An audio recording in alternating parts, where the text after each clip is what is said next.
There is a photo on your phone right now. Maybe from last week. Maybe from a trip you took, or a quiet evening that felt worth remembering, or a moment that made you feel something real. You looked at it afterward and thought, this is good. And then you put your phone down. And it stayed there. Unseen. Unposted. Not because you forgot. But because something in you decided, without quite explaining itself, that you didn't want to share it. And if someone asked you why, you probably wouldn't have a clean answer. You might say you're private. You might say you don't care about likes. You might say social media feels performative to you, or exhausting, or simply not something you're interested in. All of those things might be true. But underneath all of them, there is something more precise happening. Something that goes deeper than preference or habit.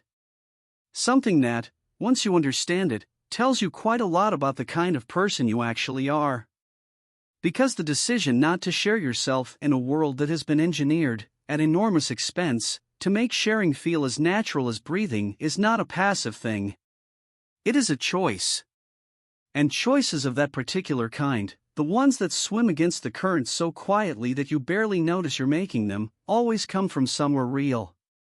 Here is where they come from.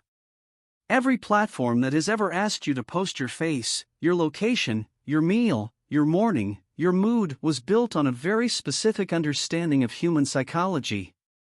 That understanding is this: people have a deep, ancient need to be seen, to be acknowledged, to exist, in some meaningful way, in the eyes of others. This is not vanity. It is not weakness. It is one of the most fundamental requirements of the human nervous system, a need so old it predates language, predates civilization, predates everything except the basic biological fact that humans who were seen by their tribe survived, and humans who were invisible to it often didn't. The platforms knew this. And they built entire architectures around it. The like button was not designed to help you connect. It was designed to convert the need to be seen into a measurable, repeatable, dopamine-producing event. To take something ancient and human and turn it into a number. A score. A daily referendum on your value conducted by an audience that, in most cases, you have never met and will never meet. And most people, without realizing it, entered this system completely. Not because they are shallow, but because the system was designed by some of the most sophisticated behavioral engineers in history, and it was designed specifically to feel like connection while functioning like something else entirely. But you didn't enter it. Or you entered and then retreated. And the question worth asking is why?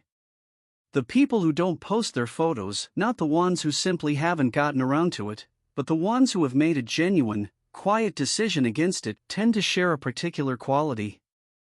They have a higher than average sensitivity to the gap between experience and performance. They feel, almost physically, the difference between a moment that is being lived and a moment that is being prepared for an audience. And that gap bothers them in a way they often cannot fully articulate but cannot ignore.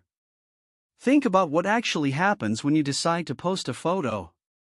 The moment you lift the phone with that intention, something shifts. You are no longer fully inside the experience. Part of you has already stepped outside it, is already framing it, filtering it, anticipating how it will be received, constructing the caption, imagining the response. The experience hasn't ended yet, but you are already narrating it. Already converting it from something felt into something shown. And for people with a certain kind of awareness, that conversion feels like a loss. Not a dramatic loss. A quiet one. The kind that accumulates. This is not something most people notice. The majority of social media users have habituated to this process so completely that the documenting and the experiencing have merged into a single act. They no longer feel the gap because they have stopped living in the version of themselves that would notice it. But you notice it. And the noticing itself is a form of data about who you are. There is also something else happening beneath the surface. Something that has less to do with the experience and more to do with the self. When you post a photo of yourself, You are not simply sharing an image. You are making a claim. You are saying, "This is me, in this moment, and I am offering it for evaluation." And for some people who have a complicated, private, deeply considered relationship with their own identity, that offer feels exposing in a way that goes beyond ordinary vulnerability. Not because they are ashamed of themselves, but because they understand, at some level, that the self is not a fixed thing. That who they are in any given moment is partial, contextual, always in motion. And the idea of collapsing that complexity into a single image and submitting it to the reaction of an audience feels, to them, like a kind of reduction they are not willing to make. There is a psychological concept called the spotlight effect, the tendency to believe that other people are paying far more attention to us than they actually are. Most people are constantly, anxiously managing an imagined audience that is barely watching. But the people who don't post have often moved through and past this. Not into indifference, but into a more accurate perception. They have come to understand, through quiet observation, that the audience is mostly watching itself. That the attention flowing through social media is largely self-directed. That the performance of the feed is, at its core, a hall of mirrors. And once you see that clearly, the desire to add your reflection to it quietly fades.